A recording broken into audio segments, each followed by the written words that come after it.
Hello everyone, welcome to legal law. आज की video में हम डिस्कस करेंगे एवरेज को। ठीक है, इससे पहले कि जो मैथ्स के टॉपिक की वीडियोस हैं वो चैनल पर ऑलरेडी अपलोड हैं, आप उसको भी देख सकते हैं। वो भी इम्पोर्टेंट टॉपिक्स हैं एग्जाम के पॉइंट ऑफ व्यू से, और एवरेज भी हमारा इम्पोर्टेंट टॉपिक रहने वाला है। ठीक है, और जैसे कि आप सबको पता चल गया होगा कि आपके COQP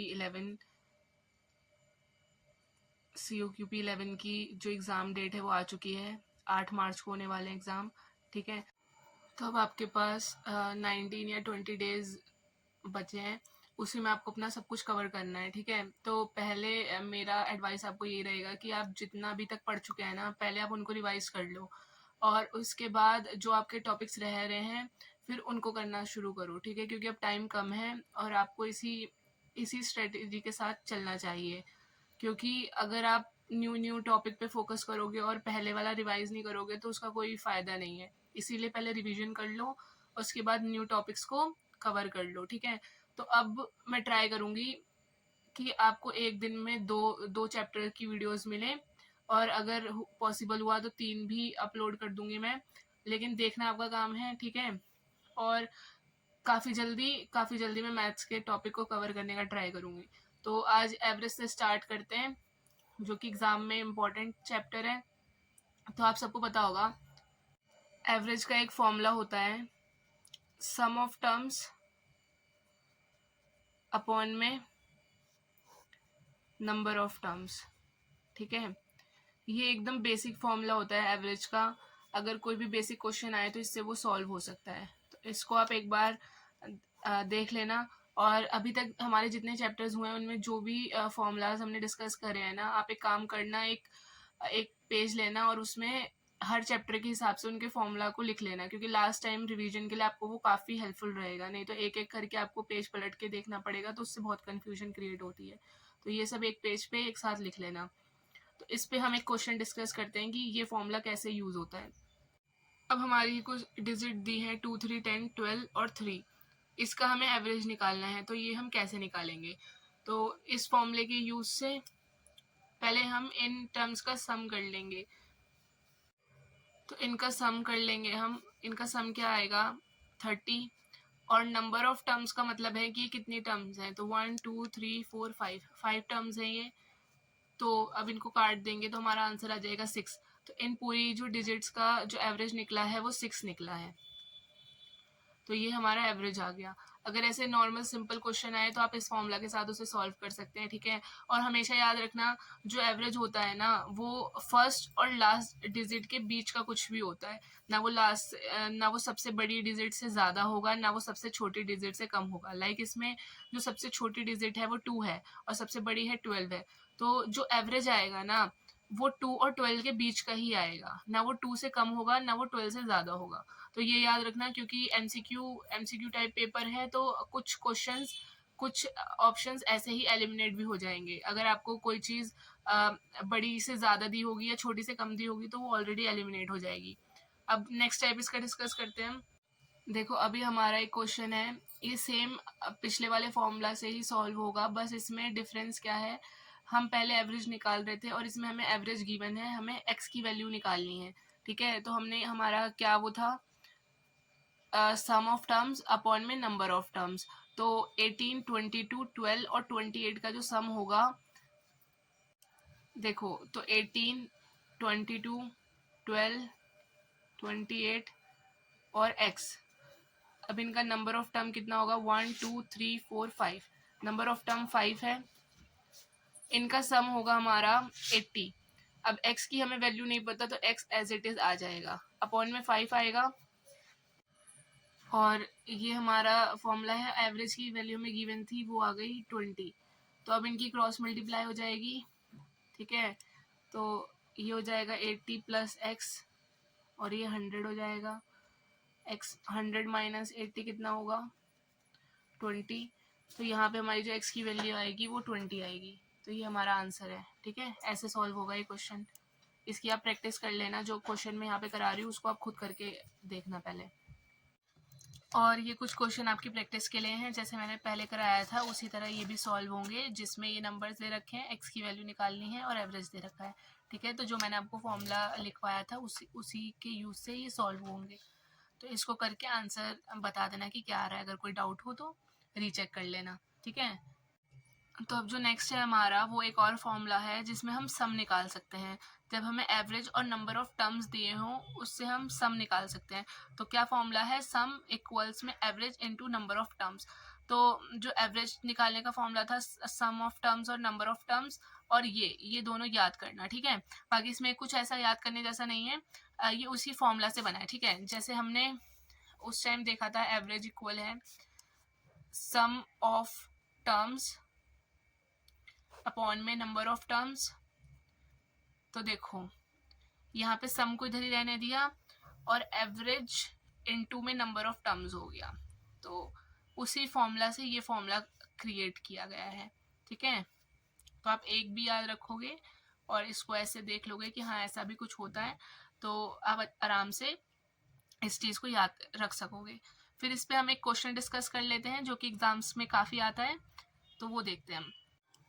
देखो ये क्वेश्चन है, the average of x number is y square and y number is x square, so the average of all the number taken together. तो इसमें ना हमें एवरेज दे रखा है, एक्स का भी दे रखा है, वाई का भी दे रखा है, और अगर ये दोनों नंबर एक साथ लिए जाएं तो इनका एवरेज क्या आएगा ये हमें निकालना है। तो इसको हम उस फॉर्मूला से देखते हैं कि ये कैसे होगा। तो देखो यहाँ पे ना हमें कोई नंबर नहीं दिया हुआ है 1 2 3 4 करके, यहाँ पे हमें सिर्फ एक्स वाई दिया हुआ है। तो हम यहाँ पे ये फॉर्मूला यूज करेंगे, पहले हम एक्स नंबर का सम निकालेंगे, फिर हम वाई नंबर का सम निकालेंगे, फिर इनको नॉर्मल जैसे हमने वो करा था ना सम ऑफ टर्म्स और नंबर ऑफ टर्म्स करके फिर सॉल्व करेंगे, ठीक है। तो देखो कैसा होगा। तो पहले हम करेंगे सम ऑफ एक्स नंबर, जो कि है हमारा सम अगर निकालना है एक्स नंबर का तो हमें एवरेज क्या दिया है एक्स नंबर का वाई स्क्वायर, और नंबर ऑफ टर्म्स हमें नहीं पता तो एक्स नंबर की जो नंबर ऑफ टर्म्स रहेंगी वो एक्स ही रहेंगी। तो अगर हम करेंगे एक्स इंटू में वाई स्क्वायर तो ये क्या हो जाएगा हमारा इसका सम एक्स वाई स्क्वायर। सेम हमारा होगा वाई के साथ, तो सम ऑफ वाई नंबर, तो ये क्या होगा, अब हमें वाई नंबर का क्या दे रखा है एवरेज, वो दे रखा है एक्स स्क्वायर, ठीक है। तो y, अब y के नंबर ऑफ टर्म्स नहीं पता तो y ही लेंगे हम, y और एक्स स्क्वायर, तो ये कितना हो जाएगा y एक्स स्क्वायर, ठीक है। अब देखो हम अपना नॉर्मल एवरेज वाला फॉर्मूला इसमें यूज करेंगे, सम ऑफ टर्म्स और नंबर ऑफ टर्म्स, ठीक है। क्योंकि हमें क्या बोला है इसमें, हमें all the numbers taken together, जो कि ये दोनों नंबर्स हैं इनकी हमें एवरेज निकालनी है। तो कैसे होगा, अब एक्स वाई स्क्वायर प्लस में वाई एक्स स्क्वायर, ठीक है। और नीचे क्या आ जाएगा, नंबर ऑफ टर्म्स हमारी एक्स प्लस वाई, क्योंकि इसमें 1 और 2 कुछ नहीं है तो एक्स प्लस वाई ही आएगा, ठीक है। और ऐसा क्वेश्चन ना काफ़ी एग्जाम्स में आता है, तो एक बार इसका ना फॉर्मेट देख लेना कि कैसे सॉल्व हो रहा है। अब देखो ये ऐसे सॉल्व नहीं हो सकता, तो हम क्या करेंगे, यहाँ पे भी एक्स वाई है, यहाँ पे भी एक्स वाई है, ठीक है, और इनकी वैल्यू स्क्वायर स्क्वायर में है, तो हम इसमें से एक एक्स वाई कॉमन ले लेंगे, ठीक है। यहाँ से ये कॉमन आ गया, तो अंदर क्या बचा, अंदर बचा हमारा x प्लस वाई या y प्लस एक्स लिख सकते हो, ठीक है। और यहाँ पे आ गया एक्स वाई, यहाँ पे आएगा y प्लस एक्स। कैसे आया वो मैं आपको बताती हूँ। देखो यहाँ पे था एक्स वाई स्क्वायर और यहाँ पे था वाई एक्स स्क्वायर, तो मतलब यहाँ पे एक y ज़्यादा है और यहाँ पे एक x ज़्यादा है। तो अगर हमने एक्स वाई वापस ले लिया तो एक्स वाई यहाँ पे अगर हम इसकी मल्टीप्लाई करेंगे तो क्या आएगा, एक्स वाई स्क्वायर आएगा जो कि यहाँ पे है, और यहाँ पे करेंगे तो क्या आएगा, एक्स स्क्वायर वाई आएगा जो कि यहाँ पे है, एक्स पे स्क्वायर है तो यहाँ पे भी एक्स प्लस स्क्वायर आ जाएगा, और यहाँ पे नीचे एक्स प्लस वाई तो हमने लिया ही था, ऊपर से नीचे वाला कट जाएगा तो हमारा क्या एवरेज आ जाएगा एक्स वाई, ठीक है। तो ये क्वेश्चन आप देख लेना, पहले हमने सम निकाला है इस फॉर्मूला से, फिर उसके बाद नॉर्मल हमारे फॉर्मूला से हमने इसको सॉल्व कर दिया है, ठीक है। इसमें अगर कोई डाउट हो तो आप मुझसे पूछ लेना। देखो अब हमारे पास ये नेक्स्ट क्वेश्चन है, ये आपकी प्रैक्टिस के लिए है, सेम उसी पिछले वाले फॉर्मूले से सॉल्व होगा ये। The average of two number is x y, if x is one number then second number. तो इसका आंसर क्या आएगा वो आप कमेंट सेक्शन में मुझे बताना, ठीक है। कुछ ऐसे इजी क्वेश्चंस भी हमारे एग्जाम्स में आ जाते हैं, और ये सेम सम इक्वल में average into number of terms से ही सॉल्व होगा ये वाला क्वेश्चन भी, तो ये भी आप खुद से करना। सेम फॉर्मूला लगेगा, इसमें दिया हुआ है average weight of 52 girls is 47 kg और सम ऑफ देयर वेट पूछा है, मतलब उनका सम पूछा है वेट का। तो ये सेम उस फॉर्मूला को यूज होके होगा, तो इसका भी आंसर कमेंट्स में बताना। देखो, अब जो हमारा ये एवरेज चैप्टर है ना, उसमें हमें कुछ फॉर्मूलाज याद रखने होते हैं, ठीक है। इन पर से ना डायरेक्ट क्वेश्चंस आ जाते हैं एग्जाम में, तो ये तो आपको याद करना पड़ेगा। तो इसको ना एक पेज पे लिख लेना, जैसे मैंने लिखा हुआ है, ताकि एग्जाम से पहले आप अच्छे से इसकी रिवीजन कर पाओ, है ना। कहीं और लिखोगे, चैप्टर के साथ लिखोगे तो कंफ्यूजन क्रिएट होगी। जहाँ पे ये एवरेज चैप्टर स्टार्ट करा है ना, उसके स्टार्टिंग में ही ये अटैच कर लेना। तो फर्स्ट हमारा क्या है, average of first n natural number is. तो अगर ऐसा कुछ क्वेश्चन आ जाए कि आपको फर्स्ट एन नेचुरल नंबर का एवरेज निकालना है, तो वहां पे आप डायरेक्ट कौन सा फॉर्मूला पुट करोगे, n+1/2। तो इस पे ना हम क्वेश्चंस भी डिस्कस कर लेंगे कि इन पे से कैसे क्वेश्चंस आते हैं। इनमें से जो इम्पोर्टेंट फॉर्मूलाज होंगे और उन पे क्वेश्चन आए होंगे अगर एग्जाम में, तो हम उसको डिस्कस कर लेंगे, ठीक है। पर पहले ये आप फॉर्मूला एक बार देख लो। तो फर्स्ट एन नेचुरल नंबर का अगर आपको एवरेज निकालना होगा, तो वहां डायरेक्ट आप n+1/2 कर दोगे, ठीक है। फिर नेक्स्ट आता है हमारा average of squares of first n natural number. तो यहाँ पे तो नॉर्मल एन नेचुरल नंबर बोला था, यहाँ पे एन नेचुरल नंबर का स्क्वायर का एवरेज बोला है। तो वहां पे n+1 और 2n+1/6 करके सॉल्व होगा, ठीक है। मतलब ये आपको याद ही करना पड़ेगा, इसकी कोई ट्रिक नहीं है।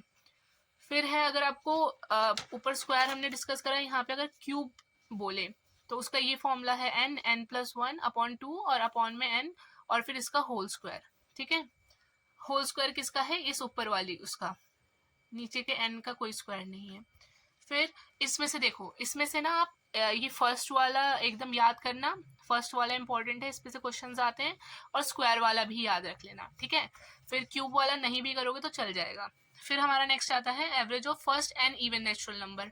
तो इवन वाला भी कर लेना और ऑड वाला भी कर लेना। ऑड वाला सबसे इजी है, average of first n odd number, जो एन होगा वही एग्जैक्ट आ जाएगा आंसर, ठीक है।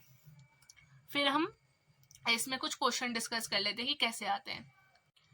देखो, अब इस क्वेश्चन में हमसे क्या पूछा है, average of first 100 natural number. तो आप लोगों को इतना तो पता होगा ना कि नेचुरल नंबर क्या होते हैं, काउंटिंग नंबर 1 2 3 4 5 6, मतलब एकदम सीरीज में चलते हैं। तो अगर इसमें बोला है average of first 100 natural number, तो हमने देखा था कि अगर n नेचुरल नंबर का बताना होता है तो n+1/2 होता है। तो यहाँ पे n की वैल्यू क्या दे रखी है, हमें n की वैल्यू 100 दी है। तो 100+1/2 कितना हो जाएगा, ये 101/2, ठीक है। और इसका आंसर क्या आएगा, इसको काटने के बाद 50.5। तो ये ऐसे अगर आपको बोले ना कि फर्स्ट 100 फर्स्ट 200 नेचुरल नंबर, तो जितना भी इसमें यहाँ पे वैल्यू दी गई होगी ना, उसमें +1 करके 2 से डिवाइड कर देना, तो आपका आंसर आ जाएगा। देखो, अब यहाँ पे क्वेश्चन है average of first 10 natural even number.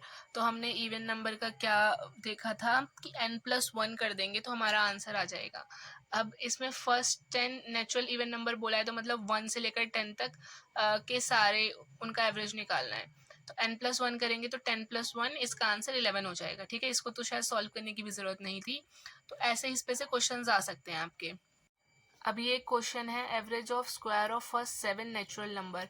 तो मैंने आपको स्क्वायर का फॉर्मूला बताया था निकालने का, n+1 फिर ब्रैकेट में 2n+1 और अपॉन में 6, ठीक है। तो उस फॉर्मूला से सॉल्व हो जाएगा इजीली। इसको आप सॉल्व करके खुद देखना। देखो, अब जो हमारा नेक्स्ट टाइप है ना, इसका क्या मतलब होता है, ये कैसे सॉल्व होगा। अगर हमारे नंबर के बीच में एकदम सेम डिफरेंस आ रहा है जब तक वो चल रहे हैं, तो उसको सॉल्व करने का क्या तरीका होता है वो देख लेना आप। मतलब मैं बताती हूँ आपको। जैसे इसमें बोला है average of all odd numbers from 113 to 159, ठीक है। तो 113 से 159 तक बहुत ज़्यादा काउंट करना पड़ेगा, पर हम स्टार्टिंग में एक चीज़ देखते हैं कि 113 ऑड नंबर है, ठीक है। उसके बाद जो नेक्स्ट ऑड नंबर आएगा वो आएगा 115, फिर नेक्स्ट ऑड नंबर आएगा 117। ऐसे ही हमारे 159 तक काफ़ी ऑड नंबर्स आएंगे, ठीक है। पर हम इसमें क्या देख रहे हैं, इसमें हम देख रहे हैं कि 113 से 115 का डिफरेंस और 115 से 117 का डिफरेंस एकदम सेम है। जैसे कि यहाँ पे एक डिजिट का गैप है, ठीक है, फिर यहाँ पे एक डिजिट का गैप है। तो ऐसे ही ये चलता रहेगा प्रोसेस 159 तक। तो जितने भी नंबर आएंगे उनमें एक एक डिजिट के गैप रहेंगे बस। तो अगर ऐसा हो कि सब में सेम डिफरेंस हो, ठीक है, ऐसे कोई नंबर हमारे पास आए जिसमें सेम डिफरेंस हो, तो हम डायरेक्ट कौन सा फॉर्मूला लगाएंगे, first digit plus last digit upon में 2। तो ये कैसे सॉल्व होगा? फर्स्ट डिजिट हमारी हो गई 113, ठीक है, और लास्ट डिजिट हमारी हो गई 159, क्योंकि हमें बोला था एवरेज निकालो 113 से 159 तक के नंबर्स का। तो फर्स्ट हमारी हो गई 113, लास्ट हो गई 159। अब उसके बाद फॉर्मूला में क्या था? अपॉन में 2 था, ठीक है। तो हमने इसे कैसे सॉल्व करा? इसको हमारा ये आया हमारा 272 अपॉन 2। इसको काट के हमारा जो आंसर आएगा वो आएगा 136। तो ये हमारा एवरेज आ गया है 113 से 159 तक का। ऐसे ही सेम यहाँ पे होगा, ठीक है। अब ये आप खुद सॉल्व करना पहले, पर एक बार मैं आपको बता देती हूँ क्योंकि ये आपके लिए शायद नहीं हो सकता है, तो इसलिए मैं एक बार आपको सॉल्व करके बता देती हूँ। पर इसको पहले खुद सॉल्व करने का ट्राई करना, फिर इसका सॉल्यूशन देखना, ठीक है। वीडियो को पॉज करके खुद सॉल्व करने का ट्राई कर लो। फिर है average of first 9 multiples of 3। अगर हमें 9 के फर्स्ट 3 9 के मल्टीपल्स क्या होते हैं वो देख लेते हैं पहले। 3 होगा, फिर 6 होगा, 9, 12, 15, 18, 21, 24, 27। मतलब 3 की मल्टीप्लाई हमने 9 बार करी है, मतलब 3 की टेबल 9 बार पढ़ी है, ठीक है। तो ये हमारे मल्टीपल्स आ गए। फिर सेम हम इसमें देखते हैं, ये 3 के बाद 6 आ रहा है, तो इसमें 2 डिजिट का गैप है ना, 4 और 5 का, फिर 6 आ रहा है। फिर यहाँ से 9 में 7 और 8 का गैप है। तो ऐसे ये प्रोसेस चलता जा रहा है, तो सेम डिफरेंस है। तो इसमें भी हम सेम चीज़ फॉलो करेंगे एवरेज निकालने के लिए, फर्स्ट प्लस लास्ट अपॉन 2। तो फर्स्ट है हमारी 3 और लास्ट है हमारी 27। तो 3 प्लस 27 हमारा होगा कितना? 30। 30 अपॉन 2। तो ये आंसर हमारा कितना आ गया इसका एवरेज? 15, ठीक है। तो ये क्वेश्चन ऐसे सॉल्व होंगे। ये मतलब हम लोग उतना देख रहे हैं जितना हमारे एग्जाम के लिए इम्पोर्टेंट है, जिससे आपके क्वेश्चंस आएंगे, तो वही करना इस टाइम पे सबसे ज़्यादा इंपॉर्टेंट है आपके लिए। तो ये इन सारे क्वेश्चंस की अच्छे से प्रैक्टिस करना, आपको इनमें से ज़रूर क्वेश्चन देखने को मिलेंगे अपने एग्जाम में। देखो अब ये जो एक नेक्स्ट टाइप है इस क्वेश्चंस का, वो है if the average of 12 consecutive even number is 37। तो हमें लार्जेस्ट नंबर बताना है। तो इसकी एक ट्रिक होती है, अगर आपको क्वेश्चन में ये दे दिया जाए कि कॉन्जिक्यूटिव नंबर है, ठीक है। कॉन्जिक्यूटिव नंबर क्या होते हैं? जो एक के बाद एक आते हैं, ठीक है, लगातार सीरीज में जो होते हैं। तो चाहे इवन का दे या चाहे ऑड का दे, ठीक है। मैंने तीनों टाइप के क्वेश्चन डिस्कस करे हैं कि जिसमें स्मॉलेस्ट बताना हो, जिसमें लार्जेस्ट बताना हो, और इवन ऑड, ठीक है। तो वो कैसे होगा? पर इसकी जो शर्त है वो ये है कि आपको क्वेश्चन में ना कॉन्जिक्यूटिव दिया होना चाहिए। जैसे इसमें है the average of 12 consecutive even number is 37 largest number. तो इसमें हम क्या करेंगे? सिंपल, जो हमारा एवरेज है उसमें से हम -1 कर देंगे, ठीक है। अब 12 -1 अगर होगा तो हमारा कितना आएगा? 11 आएगा। और द एवरेज ऑफ 12 मतलब जो नंबर ऑफ टर्म्स हैं उनमें से हम -1 कर देंगे, और जो एवरेज है ना, अब इसको 12 -1 करके 11 आया है, तो उस 11 को यहाँ पे प्लस कर देंगे, ठीक है। तो कितना होगा ये? 8 और 48। तो जो हमारा लार्जेस्ट नंबर है वो हमारा 48 होगा। और अगर क्वेश्चन में लार्जेस्ट ना पूछ के स्मॉलेस्ट नंबर पूछा होता तो इसी चीज़ को हम माइनस कर देते। जैसे हमने यहाँ पे +11 करा है लार्जेस्ट निकालने के लिए, तो हम यहाँ पे 37 - 11 कर देते, जो कि हमारा 26 आ जाता, तो ये हमारा स्मॉलेस्ट हो जाता। तो हमें क्या समझ आया इसमें से कि अगर कॉन्जिक्यूटिव बोला होगा तो जो यहाँ नंबर दिए होंगे कि कितने नंबर हैं, उसमें -1 करना है, और उसी चीज़ को अगर लार्जेस्ट पूछा है तो एवरेज में प्लस कर देना है, अगर स्मॉलेस्ट पूछा है तो एवरेज में माइनस कर देना है, वही हमारा आंसर हो जाएगा, ठीक है। इसकी आप 1-2 बार प्रैक्टिस करोगे, आपको अच्छे से समझ आ जाएगा। ऐसी ट्रिक्स आपके एग्जाम में आपका टाइम बहुत सेव करने वाली है, ठीक है, और ऐसे क्वेश्चंस भी एग्जाम में आने वाले हैं। फिर हमारा नेक्स्ट देखो, यहाँ पे क्वेश्चन है average of 31 consecutive odd number is 65। अब इसमें लार्जेस्ट नंबर है, पर आपको इसमें स्मॉलेस्ट नंबर भी बताना है, ठीक है। और मैंने आपको बताया था चाहे इवन दिया हो चाहे ऑड दिया हो, सॉल्यूशन एकदम सेम होगा। और यहाँ पे देखो कॉन्सिक्यूटिव भी लिखा हुआ है, तो सेम इसी की तरह सॉल्व होगा। और ये क्वेश्चन आप खुद करके आंसर कमेंट्स में बता देना, ठीक है। फिर हम ये वाला डिस्कस करते हैं, average of 14 consecutive even number is 107 और स्मॉलेस्ट नंबर बताना है। अब मैंने आपको बता दिया था कि स्मॉलेस्ट के लिए इसका -1 करके जो आंसर आएगा उसको यहाँ पे माइनस कर देना है, ठीक है, और लार्जेस्ट के लिए प्लस करना है। तो ये दोनों क्वेश्चन आपके सेल्फ प्रैक्टिस के लिए हो गए हैं। इन दोनों को सॉल्व करके जो भी आंसर आए वो मुझे बता देना। देखो अब नेक्स्ट टाइप का क्वेश्चन डिस्कस करते हैं। ऐसे क्वेश्चन भी एग्जाम में बहुत आते हैं। जब मैंने पढ़ा था तो मैंने स्टार बनाया हुआ है क्योंकि पूछे जाते हैं। तो मैं बताती हूँ। Average age of a team having 12 players is 23 years. If the age of the coach is also included the average age increases by 2 years. Age of the coach मतलब इसमें कोच की एज बतानी है। तो इस क्वेश्चन को हम देखो समझते हैं क्या लिखा है। अ, एक टीम है जिसमें 12 प्लेयर्स हैं, तो उनकी एवरेज एज जो है वो 23 ईयर्स है। ठीक है। अगर उसमें कोच की भी एज इंक्लूड हो जाए तो एवरेज एज में ना 2 साल का इंक्रीमेंट आ जाएगा। अब उस कोच की एज क्या रहेगी जिसके ऐड होने से 2 साल एवरेज एज बढ़ गई है। तो ये भी हम एक ट्रिक से सॉल्व करेंगे। ऐसे क्वेश्चंस के लिए आप इनको मतलब इस ट्रिक को समझ लोगे ना तो आपका एग्जाम का काफी टाइम सेव होने वाला है। तो अगर इस टाइप के क्वेश्चन आए तो आपको क्या करना है। हमें बोला है कि 12 प्लेयर्स थे जिनकी एवरेज एज 23 ईयर्स थी। ठीक है। अब एक कोच की एज इंक्लूड हुई है जिससे कि जो एवरेज एज है उसमें 2 साल इंक्रीज हो गया है। ठीक है। जो भी एवरेज एज थी उसमें 2 साल इंक्रीज हो गया है। तो हम पहले अपनी नॉर्मल एवरेज एज लिखेंगे जो कि हमारी 23 ईयर्स है। प्लस करेंगे इसमें। फिर हमारे अब देखो 12 प्लेयर थे पर इसमें एक कोच भी ऐड हुआ है तो अब ये 13 माने जाएंगे। और कितने साल का इंक्रीज हुआ है 2 साल का इंक्रीज हुआ है तो 2 की इंटू हम 13 से कर देंगे। मतलब इसका क्या सेंस हुआ है कि अगर 2 साल बढ़े हैं तो सबकी सबकी एज में 2 साल बढ़ेंगे ना, तभी तो हमारा एवरेज 2 साल से बढ़ेगा। तो जो भी हमारा एक में इंक्रीज होता है ना उसको हमें सब में इंक्रीज करना है। तो हम 12 की जगह अगर कोच इंक्लूड हुआ है तो ये 13 नंबर हो जाएंगे। और अगर 2 साल एवरेज एज में बढ़ा है तो 2 साल सब में बढ़ेगा। ठीक है। हर एक इंसान की एज में 2 साल बढ़ेगा। ये हमेशा याद रखना। एक में अगर एवरेज एक में बढ़ती है तो सब में बढ़ानी पड़ती है। फिर अब हम इसे सॉल्व करेंगे तो हमारा क्या आंसर आएगा। 23 प्लस 26। ठीक है। तो ये आ गया हमारा 49। तो जो कोच की एज है वो है 49 ईयर्स। तो ये हमारी हो गई कोच की एज। एक बार ना आपने सॉल्यूशन देख लिया, अब इसे खुद से सॉल्व करके देखना कि आपका क्या मतलब आपको ये समझ आया है या नहीं आया है। एक और क्वेश्चन डिस्कस करते हैं ताकि आपके कोई डाउट्स हो तो वो भी क्लियर हो जाए। अब देखो ये क्वेश्चन सेम ऊपर वाले की तरह ही है।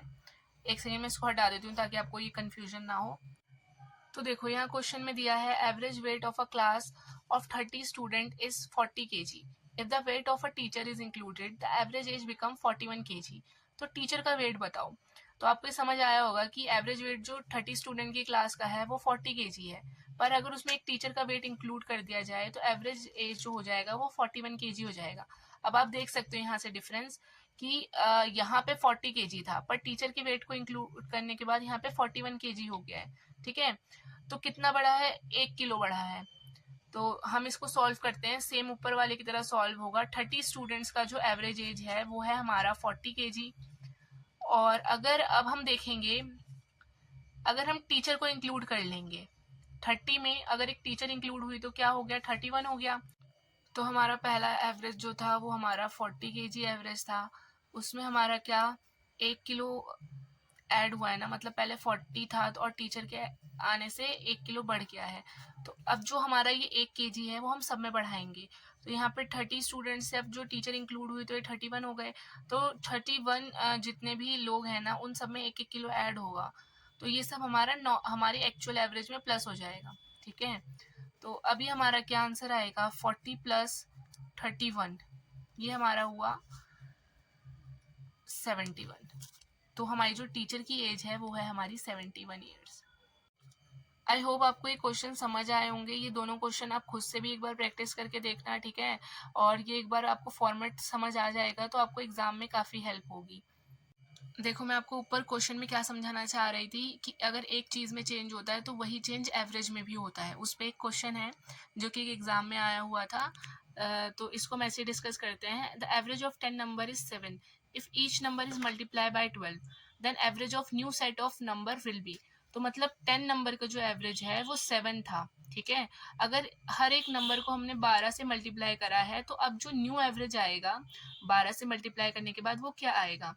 तो यहाँ पे मैंने लिखा भी हुआ है अगर ईच नंबर में कोई भी चेंज होगा ना तो वही सेम एवरेज में भी होगा। तो सेम इसमें भी अप्लाई होगा कि अगर पहले 10 नंबर का जो एवरेज था वो 7 था, अब अगर सारे नंबर में हमने 12 से मल्टीप्लाई करा है, तो जो न्यू एवरेज होगा ना, तो हम पुराने एवरेज में ही 12 से मल्टीप्लाई कर देंगे, तो वही आंसर आएगा। मतलब अब जो इन सबको सॉल्व करके आएगा ना, अगर ईच नंबर में अगर हम 12 मल्टीप्लाई करेंगे और उसको हम पूरा सॉल्व करेंगे, तो हमारा जो एवरेज निकलेगा वो यही निकलेगा। तो डायरेक्ट अगर हमने हर एक नंबर में 12 से मल्टीप्लाई करी है, तो हम अपने एवरेज में भी 12 से मल्टीप्लाई कर देंगे, तो वो हमारा न्यू एवरेज बन जाएगा। ठीक है, जैसे अगर इसमें होता कि the average of 6 number is 5, ठीक है, और हमने ईच नंबर को 10 से मल्टीप्लाई करा, तो हम 5 में भी 10 से मल्टीप्लाई करते थे, तो जो 50 आता वो हमारा न्यू एवरेज हो जाता। ठीक है, आई होप आपको ये समझ आ गया होगा। एक इस टाइप का भी क्वेश्चन आप देख लो, अगर हमसे गलती से कुछ मिसकैलकुलेशन हो जाती है तो उसको हम कैसे सॉल्व करेंगे। तो इस क्वेश्चन में बोला है 10 student average weight is 30 kg but we calculate one student's weight as 60 kg in place of 40 kg। तो जो हमारा करेक्ट एवरेज आएगा वो क्या आएगा। तो इसको हम हिंदी में समझते हैं कि 10 स्टूडेंट का जो एवरेज वेट है वो 30 kg दिया गया है, पर उन्होंने इस जो 30 केजी एवरेज आया है ना 10 स्टूडेंट के वेट में, इसमें एक गलती हो गई है कि उन्होंने एक स्टूडेंट का वेट ना 60 केजी वो कर लिया है कैलकुलेट, जबकि उसका वेट एक्चुअल में 40 केजी था। तो अब इसको कैसे इसका सॉल्यूशन होगा, देखो जो हमारा अभी एवरेज है वो है 30 केजी, ठीक है, पर इसमें किसी इसमें कुछ की कमी होगी, क्योंकि एक के वेट को हमने 20 एक्स्ट्रा कैलकुलेट कर लिया, मतलब 20 केजी, 60 और 40 अगर माइनस करेंगे तो 20 केजी आएगा ना, तो वही चीज हम इस एवरेज में से माइनस कर देंगे। तो 60 माइनस 40 20 होता है, तो यहाँ पे 20 केजी हम माइनस कर देंगे, और ये 20 केजी फिर सब सब में से डिवाइड होगा, मतलब 20 केजी था तो अपॉन में 10 आएगा, क्योंकि टोटल नंबर ऑफ स्टूडेंट 10 थे ना, तो जैसे अगर कुछ ऐड होता है तो वो सब में मल्टीप्लाई होता है, तो ऐसे अगर कुछ कम होगा तो ये सब में से कम होगा, तो इसलिए नीचे डिवाइड में 10 आ गया है। फिर अब हम इसको सॉल्व करेंगे। देखो अब 30 माइनस 2 कितना हो गया 28, तो जो न्यू एवरेज है हमारा वो आ गया हमारा 28 केजी। ठीक है, तो ऐसे अगर कोई भी चीज़ एक्स्ट्रा ऐड हो गई है तो उसको माइनस करके जो हमारी एवरेज दी है उसमें से माइनस कर दो, अगर कुछ चीज़ कम हो गई है तो उसको फिर प्लस कर दो। ठीक है, सेम ऐसे ही होगा। तो इस चैप्टर का अब हमारा ये एक लास्ट टाइप है जो कि एग्जाम्स में आता भी है, इसको हम देखते हैं, इसके बाद हमारा एवरेज चैप्टर कंप्लीट हो जाएगा। ये क्वेश्चन है, a batsman makes a score of 81 runs in the 16 match and thus increase his average run per match by 3. What it his average after the 16th match. ठीक है, तो ये question हम कैसे सॉल्व करेंगे, इसमें बोला है अ स्कोर ऑफ 81 रन्स, मतलब बैट्समैन ने 81 रन का स्कोर बनाया है अपने 16 मैच में, और उसका जो एवरेज मतलब इंक्रीज हो रहा है ना, वो पर मैच में थ्री का एवरेज इंक्रीज हो रहा है, तो उसका 16th मैच के बाद उसका एवरेज कितना होगा। तो इसके लिए अगर पर मैच के बाद उसका 3 इंक्रीज हो रहा है, तो इससे पहले का देखेंगे, ये हमारा हो गया 15th मैच का जिसका हमें स्कोर नहीं पता है, और ये हो गया हमारा 16th मैच का जिसका हमें स्कोर पता है, जो उसने बनाया है 81 रन्स। ठीक है, तो ये हम कैसे सॉल्व करेंगे, देखो सेम जैसे हम पिछला क्वेश्चन सॉल्व करके आए हैं, तो इसमें हमारा जो एवरेज निकलेगा ना वो कैसे निकलेगा, तो इसमें हमें 16th मैच के रन पता है, तो हम इसमें 15th मैच का जो उसका एवरेज रहा होगा ना, पहले हम वो निकालेंगे, क्योंकि हमें इसके बाद का तो नहीं पता कि इसके बाद उसने मैच खेले हैं नहीं खेले हैं, क्या कितना रन रहा है, कुछ नहीं पता हमें। तो अभी हमारा जो 16th मैच में था वो हमारे रन थे 81, और अगर हमें पिछला निकालना है तो माइनस का साइन आएगा। ठीक है, फिर हमारा हर मैच के बाद 3 से इंक्रीज हो रहा है, और कितने मैच हो गए हैं, 16th मैच हो गए हैं। ठीक है, तो हम क्या करेंगे, तो 16th मैच में हर एक मैच में 3 से इंक्रीज हुआ होगा, तो 3 की जो मल्टीप्लाई कर देंगे वो हम 16 से कर देंगे, ऐसा हमने पहले भी क्वेश्चन करा है ना। तो अब ये कैसे सॉल्व होगा, देखो 81 माइनस ये 48, तो ये हमारा आंसर आ जाएगा 33। तो यहाँ से हमें क्या दिखता है, जो हमारा 15th मैच में एवरेज रहा होगा वो हमारा रहा होगा 33, पर अब क्वेश्चन ने बोल दिया है कि पर मैच में जो एवरेज है वो 3 से इंक्रीज हो रहा है, तो 33 में अगर हम +3 कर देंगे तो यहाँ हमारा जो 16th मैच का एवरेज आ जाएगा वो आ जाएगा हमारा 36। ठीक है, तो इसमें हमने सिंपल कुछ भी नहीं, मतलब सिंपल चीज़ ही करी है कि 81 रन का जो वो था, 81 रन उसने 16 मैच में बनाए थे, और उसके बाद उसका हर मैच में एवरेज 3 से इंक्रीज हुआ है। तो उसका 16 मैच के बाद जो एवरेज रहा होगा वो कितना रहा होगा, मतलब 16 मैच का एवरेज पूछा है।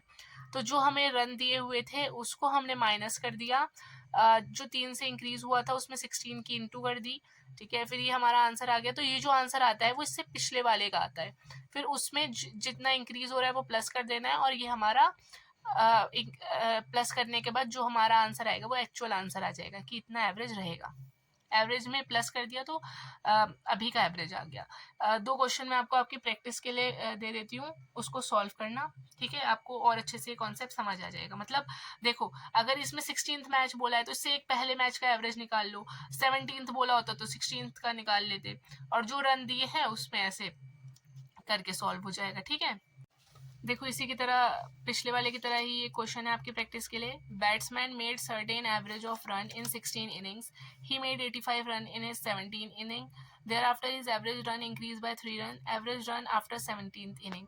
तो देखो, इसमें 17th रन का पूछा है, तो हम 17th के हमें वो भी दिए हुए हैं रन्स, तो जैसे हमने वहाँ 15 का निकाला था ना, यहाँ पे हम 16 का निकालेंगे, तो सेम प्रोसेस से इसका आंसर आ जाएगा, ठीक है। इसका आंसर कमेंट सेक्शन में बताना। एक और क्वेश्चन आपकी प्रैक्टिस के लिए। A player scored 62 runs in 13th inning so that his average increase by 2 average after 13th inning. तो इसमें 13th का पूछा है तो 12th इनिंग का निकालेंगे, उसके बाद उसमें 2 प्लस कर देंगे तो हमारा आंसर आ जाएगा, ठीक है। तो इसके साथ ना हमारा ये एवरेज चैप्टर कंप्लीट होता है। इसमें आपके कोई भी डाउट हो तो आप कमेंट्स में पूछ सकते हैं, और हम जल्द से जल्द अपने ये सारे मैथ्स के चैप्टर कंप्लीट कर लेंगे, ठीक है। और अभी तक आपने जितना पढ़ा है ना, आप सबसे पहले उसकी रिवीजन करो, और ये वीडियो आपके लिए काफ़ी हेल्पफुल रहेगा, क्योंकि इसमें सिर्फ हम इम्पॉर्टेंट टाइप्स डिस्कस कर रहे हैं, क्योंकि अब वो टाइम नहीं है कि हम हर एक चीज़ बेसिक से करें। तो जो आपके एग्ज़ाम में क्वेश्चन आने जैसे लगेंगे हम सिर्फ उसको ही डिस्कस करेंगे, ठीक है। तो इन क्वेश्चंस की अच्छे से प्रैक्टिस कर लेना, आपके लिए काफ़ी हेल्प होगी एग्ज़ाम में। तो all the best guys, see you in next video.